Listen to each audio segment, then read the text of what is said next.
Что делать, если мужчина врет? Врет по-крупному, врет по мелочам, врет как дышит.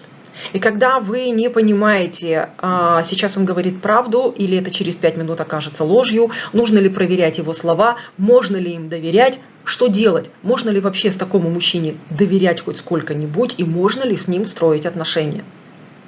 С вами Алла Касаткина, и сегодня мы с вами поговорим о психологии отношений, о том, можно ли выстроить отношения с таким типом мужчин.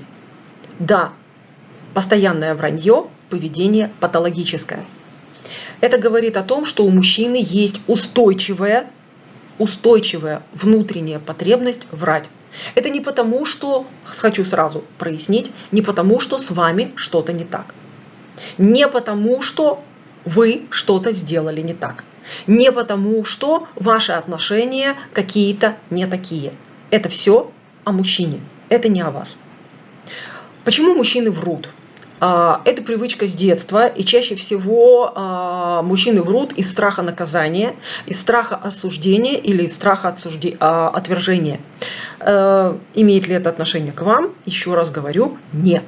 Потому что обычно к взрослому возрасту это поведение уже сформировалось как привычка, и мужчина для себя рисует в воображении картинки. Вранье для него это как спасение, как попытка усилить свое шаткое положение или неустойчивое положение, как попытка избежать наказания или как попытка избежать того, что я буду сам себя обвинять в чем-то или чего-то стыдиться. Поэтому возникает вранье. Вранье как защита, как параллельная вселенная, где я супергерой или где меня есть за что пожалеть. Короче говоря, это с одной стороны средство манипуляции, а с другой стороны способ выживания. Вот такая вот хитрая и гремучая смесь.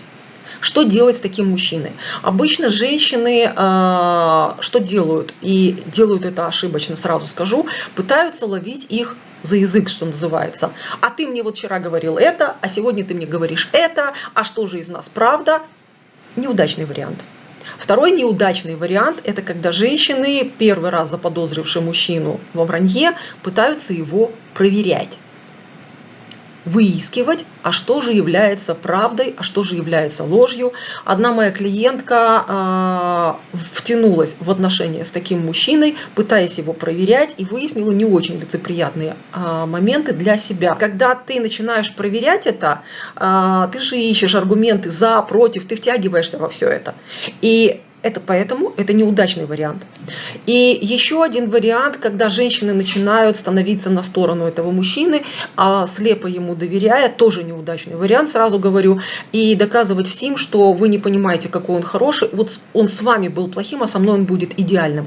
И это тоже вариант в никуда, потому что патологический врун, он сам не различает, где у него правда, где ложь. И точно так же, как уже до вас были вычеркнуты многие люди из его жизни, точно так же вы следующие улетите, как только вы станете ему неудобно в том образе жизни, который он ведет.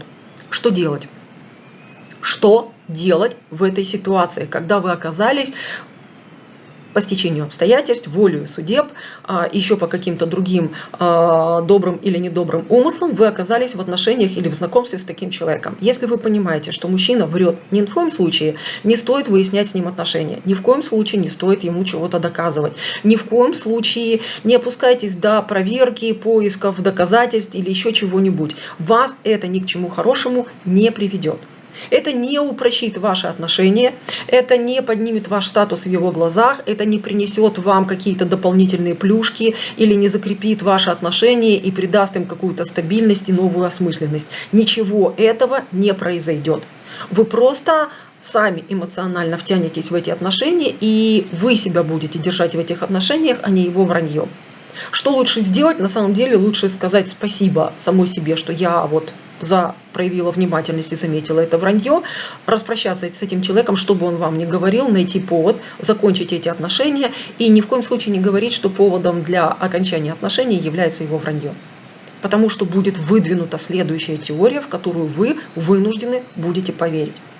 Вруны никогда не меняются, к сожалению.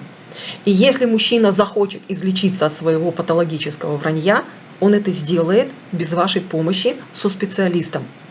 Ни в коем случае не надо занимать роль специалиста и пытаться его вразумить или ему помочь его спасти. Спасение в этом случае вас саму до добра не доведет, к сожалению. И поэтому, если вдруг вы столкнулись с мужчиной, который занимается патологическим враньем, объясните своему мужчине, что вы не желаете продолжения ваших отношений. Только и всего. И это будет к вашему обоюдному счастью. С вами была Алла Касаткина. И если вдруг вы оказались в таких ситуациях, когда в вашей жизни появились патологические вруны, и вы сейчас не знаете, как выйти из этого положения, пишите в комментариях. Давайте будем разбираться, как красиво ускользнуть из этих отношений. Я готова вам протянуть руку помощи. А так, пока-пока, мои ласточки. Жду ваших комментариев и до встречи в следующих видео. С вами была Алла Касаткина и проект «Ладная я». Пока-пока.